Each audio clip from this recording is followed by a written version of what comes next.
আকস্মিকভাবে ইসরায়েলি বোমায় কেঁপে ওঠে গাজা সিটি। কোনো সতর্কবার্তা না দিয়ে সোমবার শক্তিশালী হামলা চালানো হয় এলাকাটিতে। এদিন প্রথমবার মধ্যাঞ্চলীয় শহর দেইর আল বালাতে স্থল ও বিমান হামলা শুরু করে আইডিএফ। এর কয়েক ঘন্টা আগে শহরের দক্ষিণ পশ্চিম অংশের 6টি আবাসিক ব্লকের মানুষকে সরে যাওয়ার নির্দেশ দেয় দখলদাররা। আতঙ্ক ছড়িয়ে পড়ে এ ঘনবসতি এলাকাটিতে। চলমান এই অভিযানকে এখন আর কেবল সামরিক হিসেবে দেখছে না জাতিসংঘ।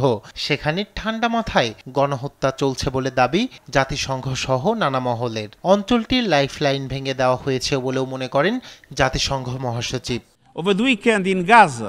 এ সপ্তাহে গাজায় জাতিসংঘের ত্রাণ নিতে আসা মানুষের উপর ন্যাক্কারজনক গণহত্যা দেখেছে বিশ্ব।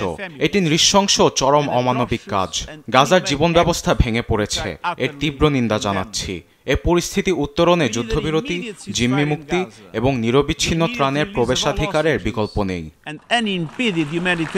ফিলিস্তিন ভূখণ্ডে মানবিক পরিস্থিতি আরো খারাপের দিকে যাচ্ছে এ ঘটনা ভালোভাবেই জানা পশ্চিমা বিশ্বের। প্রতিদিন শত শত নারী শিশুর মৃত্যুতে বিভক্ত যুক্তরাষ্ট্র ও ইউরোপ। ফলে যুদ্ধবন্ধ ছাড়া এর সমাধান নেই উল্লেখ করে বিবৃতি দিয়েছে যুক্তরাজ্য, অস্ট্রেলিয়া, কানাডা সহ 28 দেশ। যুক্তরাষ্ট্র ইসরায়েলের নেতৃত্বে গাজায় ত্রাণ বিতরণের পদ্ধতির কঠোর সমালোচনা করেন ব্রিটিশ পররাষ্ট্রমন্ত্রী।